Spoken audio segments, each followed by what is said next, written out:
Hi, I'm Lizzie Poskin from section 10. I'm your secretary, and this is I'm Gracie Schlape, your Section 10 reporter. And then we have a guest tonight. And would you like to introduce yourself? Sure, I'm Randy Poskin, past director of Illinois Farm Bureau. all right.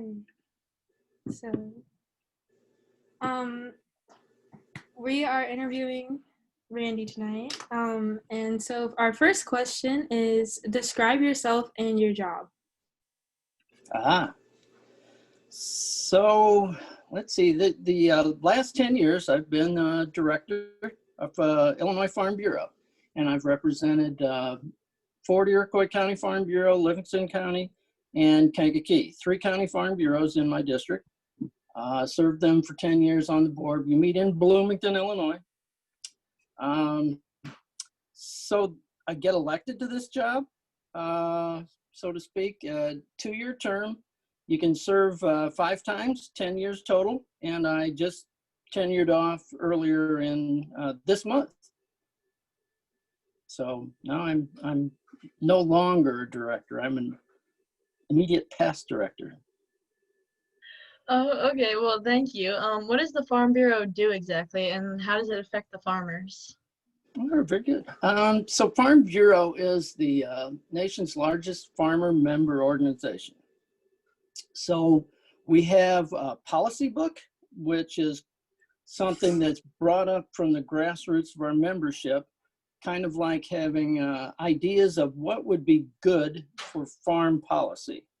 So things like, crop insurance and how we like that to be a safety net for farmers, things about trucking and transportation and commodity supports and commodity programs, farm programs, you name it, those are what are in the policy book.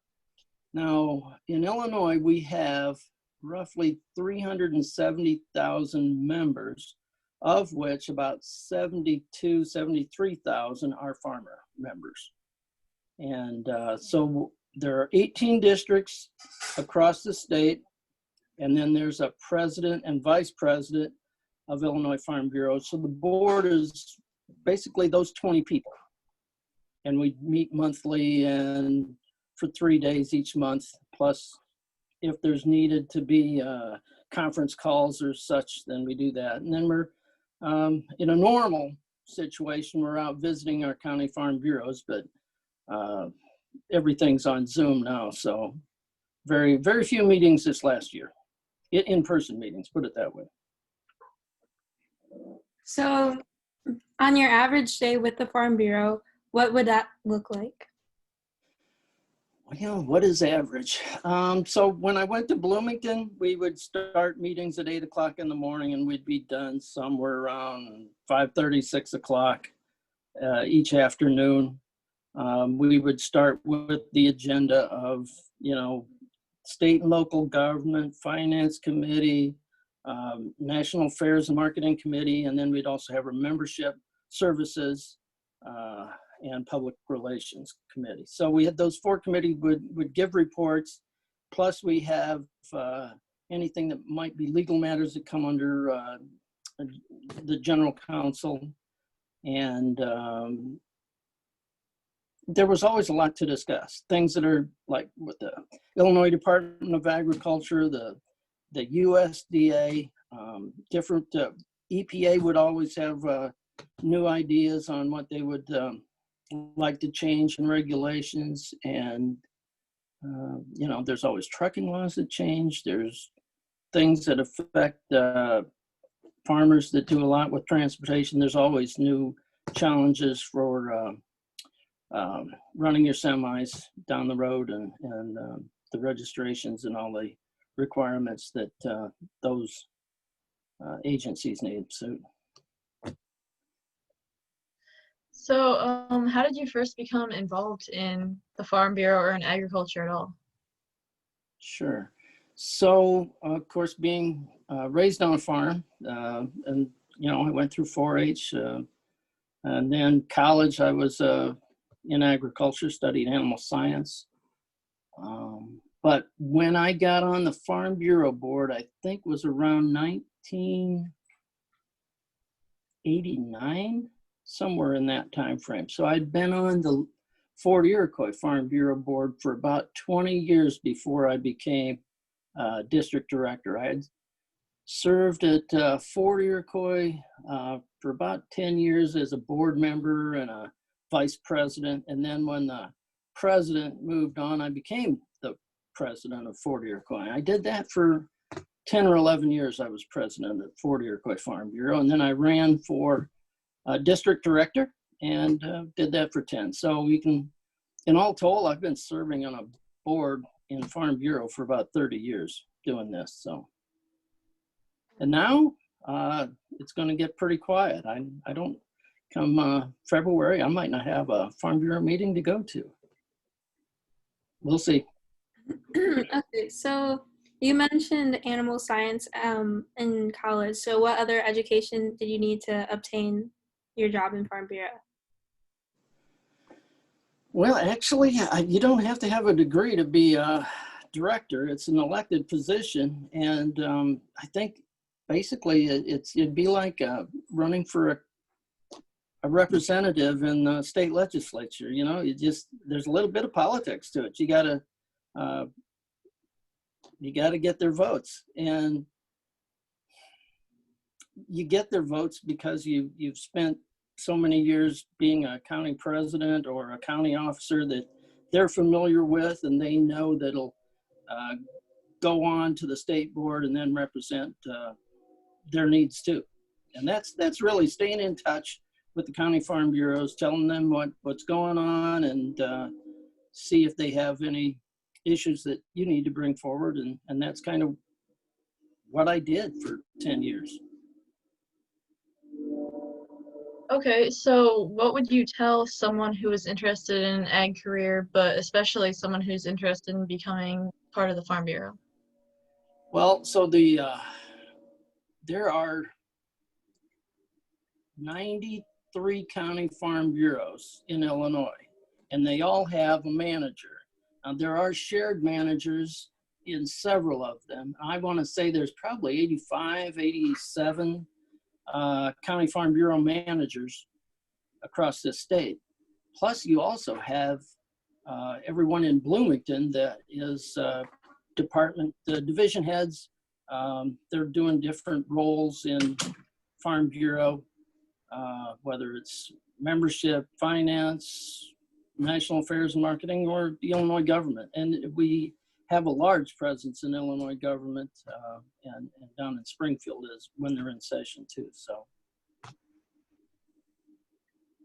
Okay. as far as anyone getting into Farm Bureau, you know, to become a manager, they recruit people with bachelor's degrees out of college. And a communications degree is a very good thing to have to do that. But not necessarily, that's not how everyone gets in. Some of them have animal science degrees, some are general ag economist. It's really the whole gamut of degrees that we look for, because we have to represent all of those things to our members.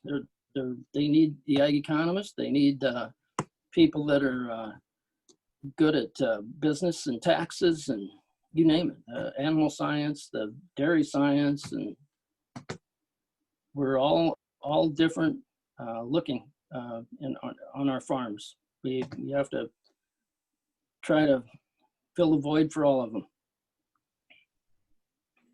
So along with all the political stuff and whatnot, what was your favorite part of your job? Well, it always comes down to the people you meet and get to know, and then getting to work with them on solutions to make the organization work better, more effective. There's a lot of really well-grounded people in Farm Bureau. They share the passion for agriculture, and even though we come from different ends of the state, the mission's still the same. What would you say is the most pressing issue in this area dealing with the Farm Bureau or anything like that? Well, in the 10 years that I served on the board, I think the initiative for the nutrient loss reduction strategy, in other words, keeping our fertilizer in place for our crops, preventing it from getting into our tile lines and into the ditches and rivers and losing it to the Gulf of Mexico. I think we've been educating our farmers over that time of ways to minimize the amount that is lost. You can't get to zero. Weather is weather, and it's going to do things like 4-inch rain. It's going to make whatever you put out there, it's going to go somewhere. It just, you can't keep it. But if you do the strategy, you can minimize those things, and that's where we've been rather effective, and we're really ramping up to get more of our members involved in strategies to minimize the phosphorus and nitrogen losses on our fields. So what piece of advice would you give your younger self? Well, my experience has taken me a lot of places.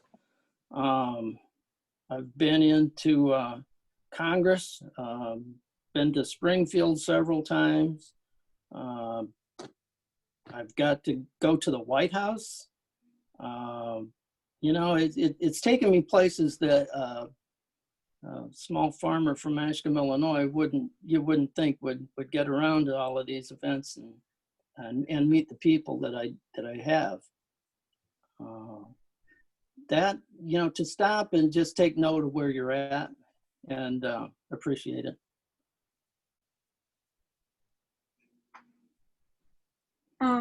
Do you have any other questions, Gracie? No, I'm good if you are. I mean, I have a few other questions, just a couple. So during Farm Bureau, you guys get to go on those little annual meeting trips. Could you talk about those a bit? Well, so our typical annual meeting is in Chicago. It's a 4-day event. It probably brings 1,200 to 1,400 people from across the state into our convention center, and we do the business that an annual meeting would be. We update our policy, we elect new directors, and if the terms for president and vice president are up, we do that too. This year was not one of those. This next year, those will be up though. So it's a business meeting, but yet there's a lot going on. There's also time for extra speakers and other events like fundraisers. It's a fun time. Annual meetings can be a chance to, it's a culmination of all your hard work. You get to go and enjoy 4 days in Chicago and kind of let everybody else do their thing, and you just kind of sit back and monitor and pitch in when you need to, but appreciate it. Well, I don't have any other questions. Gracie, do you? I think I'm good. Thank you so much for taking time to interview with us. Yeah, thank you. Oh, you're welcome. It's nice to talk about Farm Bureau. I've been doing it for a long time, and now it's kind of becoming the end of a career in Farm Bureau. But yeah, it's taken me a lot of places. I've enjoyed it. All right. Thank you.